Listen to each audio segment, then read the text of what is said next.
Bonsoir à tous, merci d'être au rendez-vous pour un nouveau JT sur Monaco Info. Voici les titres de votre journal. Elle a été la première championne olympique de voile en 1928. Un hommage a été rendu hier à Virginie Herriot à Roquebrune-Cap-Martin en présence du prince Albert II. C'était lors des Journées de l'Arbre et nous y étions. Nous évoquerons les engagements de la mairie de Monaco en faveur du développement durable et de la protection de l'environnement. La ville prévoit de nombreux événements en ce mois de septembre. Marjorie Crovetto sera notre invitée. Et puis nous vous emmènerons à la découverte de l'une des principales sources d'eau potable de la principauté, celle du Testimoniaux. Et enfin, focus ce soir sur une loi qui a été adoptée en juin dernier au Conseil national et publiée cet été au journal officiel. Une loi réformant le régime de la résidence alternée pour les enfants de parents séparés. Raphaël Zvara nous éclairera à ce sujet. Nous débutons donc ce journal en nous rendant à quelques kilomètres de la principauté, à Roquebrune-Cap-Martin, où a été inaugurée hier la 14e édition des Journées de l'Arbre, en présence de son Altesse Sérénissime le Prince Albert II. Cet événement artistique se déroule dans le Parc des Oliviers et propose différentes œuvres touchant au patrimoine historique de notre région. Le reportage de Gaëtan Lebrun et Camille Caloni. Cette année, l'exposition rend hommage à la mer et aux océans et met à l'honneur une figure emblématique de la voile, la championne olympique Virginie Herriot. Ses exploits et sa carrière sont célébrés à travers plusieurs œuvres originales, spécialement créées pour l'événement. Alors ce soir, c'était une soirée un petit peu particulière, puisqu'on a voulu rendre hommage à Virginie Herriot, qui est une des personnalités qui a vécu sur la commune de Roquebrune, il y a de nombreuses années maintenant, enfin fin 19e, début 20e. Virginie Herriot, donc première femme médaillée olympique en voile en 1928 à Amsterdam. Mais néanmoins, aujourd'hui, peu de gens connaissent Virginie Herriot. C'était une navigatrice hors pair, quelqu'un qui a beaucoup marqué le Yacht Club de France, qui a beaucoup œuvré dans la construction navale et qui a vécu pour naviguer. Alors bon, parfois elle se posait la question, est-ce que je navigue pour vivre ou est-ce que je vis pour naviguer? Mais c'était vraiment, la vie sans la navigation, c'était clairement impossible pour elle. Donc évidemment, à Roquebrune-Cap-Martin, ça a tout son sens. Sa maman avait la Villa Cypris qui est cette espèce de cloître qui plonge dans la mer, accroché sur les rochers du Cap-Martin, qui est un repère pour les marins et pour tout le monde. Donc c'est aussi une façon d'expliquer aux gens l'histoire de ce lieu et l'histoire de Virginie avec le site. Voilà. La cérémonie d'inauguration a eu lieu en présence du prince Albert II, qui a salué l'engagement des artistes et de la ville pour la promotion de la culture et du patrimoine local. Un mois pour sensibiliser à la protection de l'environnement et au développement durable. La mairie de Monaco se mobilise durant septembre en poursuivant son engagement en faveur de notre planète. Elle propose différents événements, tout public, pour inciter la population à s'engager à ses côtés. Pour en parler, l'adjointe au maire en charge du cadre de vie, de l'environnement et du développement durable est avec nous. Bonsoir Marjorie Crovetto. Bonsoir Émilie. On peut le dire, ce mois de septembre est placé sous le signe de l'environnement à la mairie de Monaco. Tout à fait, exactement, on peut le dire. Alors c'est vrai que ça fait longtemps que la mairie de Monaco est engagée en faveur de l'environnement. Donc nous avons d'ailleurs au sein de la mairie une délégation environnement avec vraiment une personne dédiée à l'environnement, un référent environnement au sein du secrétariat général de la mairie. Plusieurs événements seront donc organisés en ce sens. Le premier, c'est le traditionnel Mounégou Repair Café. Ce samedi, c'est un événement qui a désormais trouvé ses clients, on peut le dire. Alors tout à fait, effectivement, ce samedi, on accueille notre traditionnel Mounégou Repair Café. Donc maintenant, c'est vraiment un rendez-vous incontournable qui a lieu vraiment une fois tous les 2 mois et qui accueille vraiment beaucoup de personnes qui ont des objets chez eux qui ne fonctionnent plus. Donc en fait, la seule condition, c'est que l'objet soit transportable. Et une fois que vous arrivez au marché, il y a les bénévoles du Repair Café Nice qui se chargent des petites réparations. Donc effectivement, il y a beaucoup de monde. On répare environ une 30aine d'objets par samedi lorsque le Mounégou Repair Café a lieu. Et chaque petite réparation permet de prolonger encore un peu plus la durée de vie de ces objets. Et vous avez décidé cette année de lancer le premier Mounégou Repair Bicicleta. Il aura lieu mercredi prochain, c'est ça ? Exactement, donc toujours au marché de la Condamine à partir de midi. Donc la population est invitée à porter les vélos, même les enfants. C'est pour ça qu'on a choisi d'ailleurs le jour du mercredi, c'est pour que les enfants soient également les bienvenus. Et il y a un professionnel de Decathlon Monaco qui attend la population pour procéder à un entretien des vélos, quelques petites réparations, un diagnostic éventuellement. Et c'est toujours dans le même esprit en fait, donc vraiment de favoriser déjà la mobilité douce, de réduire le gaspillage, de prolonger la durée de vie des objets. Et ça s'inscrit vraiment dans le cadre de la Semaine européenne de la mobilité. Favoriser l'économie circulaire, c'est aussi un axe que vous souhaitez développer. C'est pour cela qu'il y aura une braderie organisée par la mairie au parc Princesse Antoinette le 27 septembre. Alors tout à fait, c'est pour finir aussi en beauté ce mois de septembre qui est placé sous le signe de l'environnement. Donc nous organisons la fameuse braderie de la mairie de Monaco. Donc la mairie met à disposition gratuitement des résidents des stands où ils pourront revendre les objets divers, des vêtements, des livres, des objets de décoration. Donc ça c'est le samedi 27 septembre.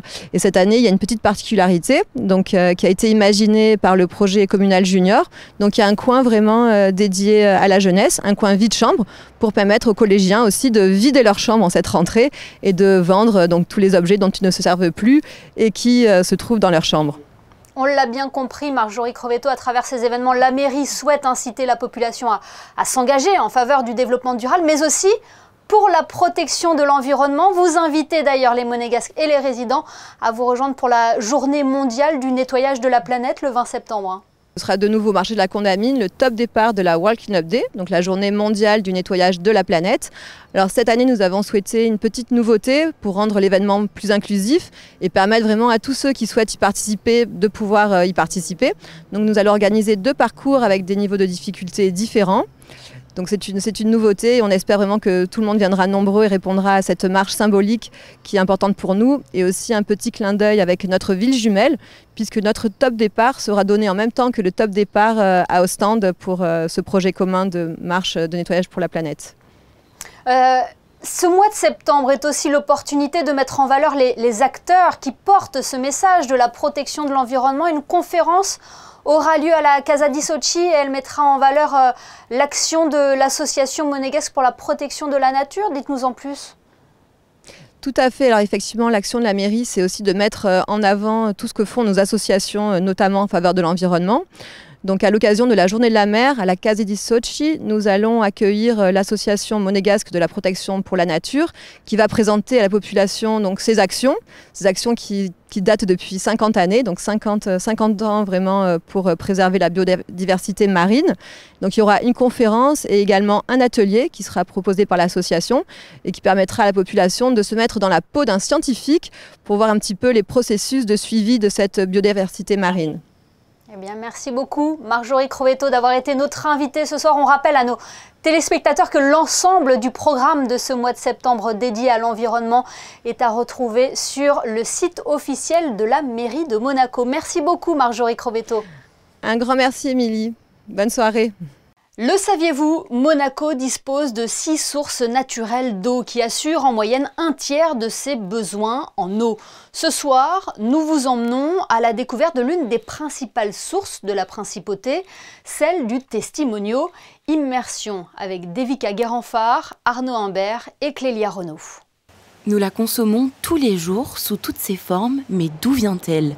En principauté, l'eau parcourt un long chemin avant de sortir de votre robinet, une étape essentielle pour assurer une production locale et saine.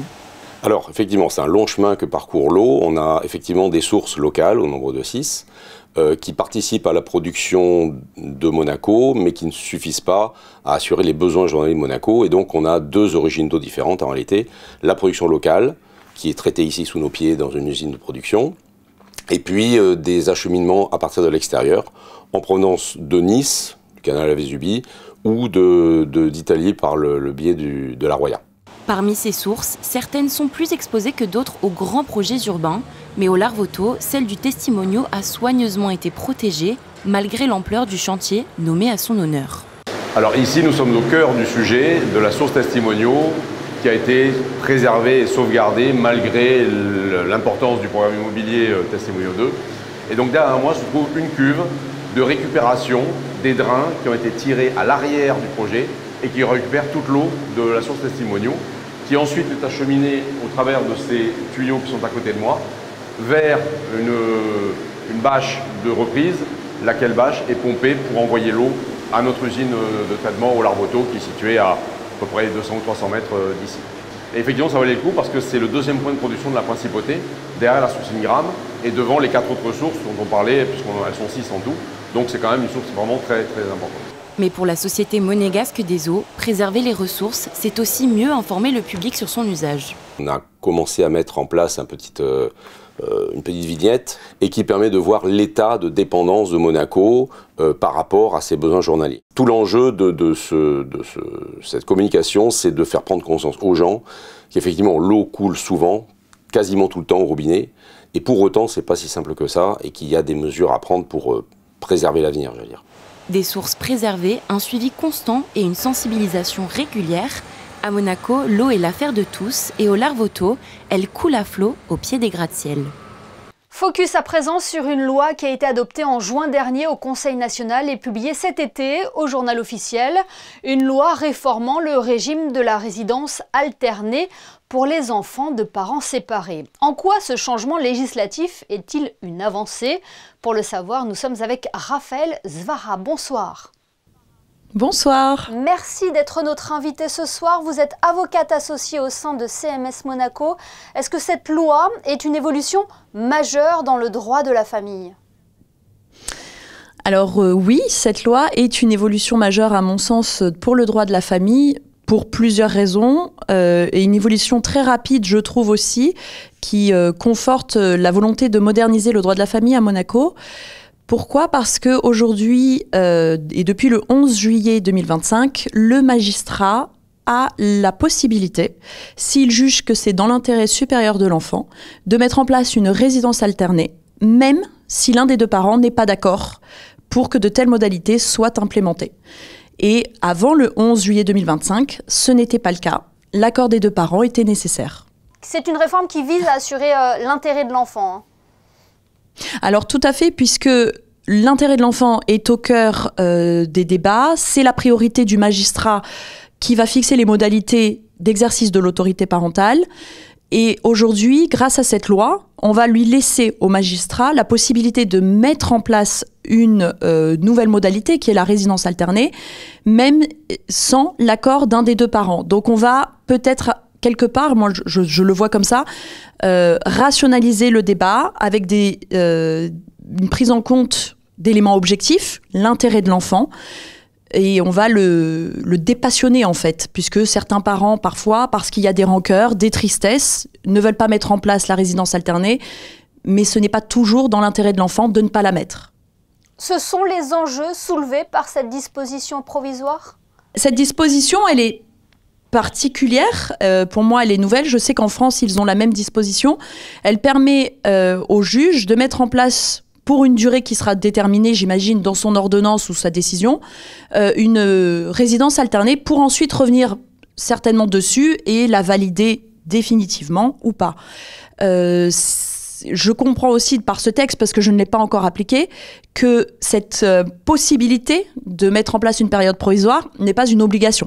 Donc la résidence alternée pourrait être mise en place d'emblée, de manière entre guillemets définitive, parce que je rappelle, et c'est important, qu'en matière de protection de l'enfant, d'autorité parentale, il n'y a pas de décision définitive. Jusqu'à ce que l'enfant ait 18 ans, on peut ressaisir le juge en changement des modalités de résidence, en changement, modification de la contribution alimentaire, dès lors qu'on justifie d'un élément nouveau. Donc c'est pas le caractère définitif est à prendre avec des pincettes. On l'entend, cette réforme implique de nombreuses nouveautés, hein. Elle implique de nombreuses nouveautés et je pense qu'elle va impliquer heureusement ou malheureusement un nouveau contentieux aussi auprès du tribunal.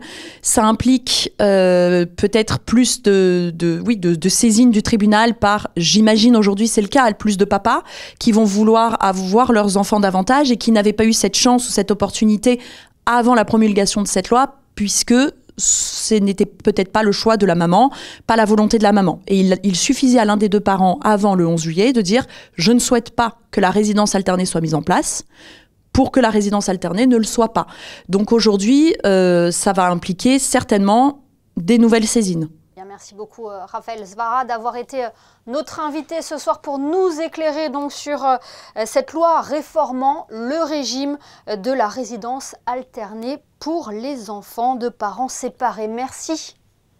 Merci à vous, merci. L'humour à l'honneur au bar des artistes. Hier soir, le public a répondu présent pour la 5e édition du Comedy Club.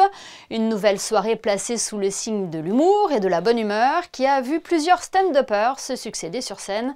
Le reportage de Frédéric Elion et Alexandra Paolini. La rentrée, c'est toujours quelque chose de sérieux, voire même de stressant pour certains. Au bar des artistes, l'ancien bar du quai, pas de tension ou d'angoisse, la rentrée est placée sous le signe de la fête et du rire avec le retour des soirées Comedy Club. On en a fait tout l'hiver et que ça a cartonné. Donc on s'est dit on va relancer de nouveau cette saison, donc c'est le premier de la rentrée, avec cette fois-ci une nouveauté, puisqu'on alterne avec le Comedy Club, un One Comedy Club, où c'est un artiste qui est présent ce soir et qui a un vrai one-man show, ou un one-woman show pour les femmes, et qui viendra faire son spectacle 15 jours après. Pour la première de la saison, 5 humoristes se sont succédés sur scène. Nathalie Parizeau, Marine Bambagiotti, Sacha Lozzi, Clémy Deluxe et Hugo Pêcheur, passés notamment par le prestigieux festival de Montreux. Ils ont tous présenté leur univers avec des stand-up de 10 à 15 minutes. Il y a Montreux parce qu'il y a ces scènes-là. C'est là qu'on fait nos armes, c'est là qu'on apprend tout, qu'on teste des choses, qu'on a le public qui est hyper proche de nous. Ça nous permet d'avoir un retour hyper direct et hyper proche. Mon spectacle, il parle d'amour, de comment réussir à dire je t'aime à travers les générations. Je compare la génération de mes parents avec la mienne. Quelles sont les différentes façons de se dire je t'aime? Est-ce que c'est important de se le dire avec des mots ou avec des actes? Tout ça sous forme d'humour et avec un peu d'émotion. Moi, je rappelle beaucoup le fait que j'aime beaucoup la vie. J'aime la vie, je suis là pour qu'on aime la vie tous ensemble. J'aime beaucoup Beyoncé aussi, ça se ressent. C'est une de mes influences principales. Pour pas dire c'est ma mère. Voilà, je suis pas censée en parler. Jay-Z est pas au courant, mais Beyoncé c'est ma maman. Donc voilà, je parle beaucoup de musique, je suis passionnée de musique. J'ai fait des études de journalisme, j'en parle aussi sur scène. Et voilà, c'est surtout ma nouvelle vie de stand-upeuse dont je parle sur scène. Et si vous avez raté Clémy Deluxe, pas de panique, elle reviendra au mois de novembre pour jouer cette fois-ci son spectacle d'1 heure à l'occasion du One Comedy Club. Autre rendez-vous à noter dans vos agendas un peu plus proches dans le temps. Le mardi 16 septembre, le théâtre Princesse Grace accueille Laurence Delamarre pour une conférence intitulée « Gabrielle Chanel à travers la littérature », un événement organisé dans le cadre de l'exposition « Les années folles de Coco Chanel » proposée à la Villa Paloma. Gaëtan Lebrun vous propose de découvrir ou redécouvrir cet hommage à cette grande créatrice de mode à travers ce reportage. L'exposition Coco Chanel, répartie en 3 étages, vous propose bien sûr les œuvres d'une visionnaire qui a révolutionné les codes de la mode à travers ses créations, mais pas que. Vous pourrez aussi retrouver Chloé Royer, célèbre sculptrice, qui, tout comme Gabrielle Chanel, libère le corps féminin grâce à ses créations uniques. Je travaille beaucoup la représentation du corps féminin en sculpture, sur des questions aussi d'équilibre. C'est des sculptures qui sont perchées sur des talons aiguilles et qui deviennent en fait des béquilles. Mais voilà, on peut y interpréter plein de sortes de choses, mais à la base, c'est des mannequins, des jambes mannequins. Et au 2e étage, on a une vidéo qui s'appelle Lemb, qui est une danseuse qui se mouvoie devant un miroir déformant. Et nous, on vient en fait prendre l'image dans ce miroir. Donc c'est juste pour moi comme une étude de corps ou presque une étude d'une prochaine sculpture. Et ici, donc c'est une salle qui a été faite pour cette exposition. Donc il y a toujours en fait cette idée de plusieurs images qu'on peut mettre et du coup vraiment de la métamorphose en fait entre plusieurs significations, entre un corps et un objet ou un animal, enfin entre le vivant en général. Plusieurs salles à chaque étage lui sont consacrées au sein de cette exposition que vous pourrez découvrir jusqu'au 5 octobre. Ce journal touche à sa fin. Merci de nous avoir suivis. Dans quelques instants, les prévisions météo de Devika Guérenfard, suivies des sorties cinéma de la semaine. On se quitte avec des photos d'archives de la Classic Week, cet événement vintage qui traverse le temps. C'était il y a 20 ans et les photos étaient signées Charlie Gallo, que nous saluons. Passez une très belle soirée et à demain, 19 h, pour une nouvelle édition sur Monaco Info.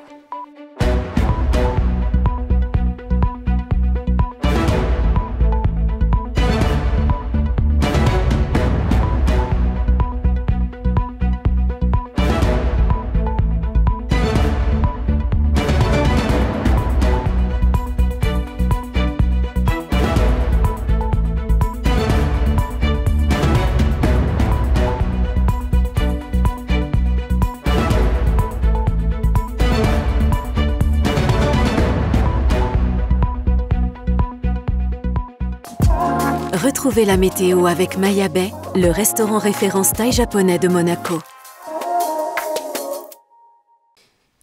Bonsoir, ce sera le retour du beau temps demain en Principauté. Le soleil s'imposera en matinée malgré quelques passages nuageux sans conséquence.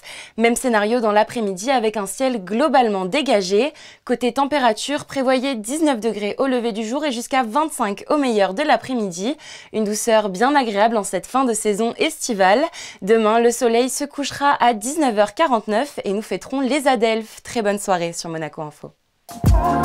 C'était la météo avec Maya Bay, le restaurant référence thaï japonais de Monaco.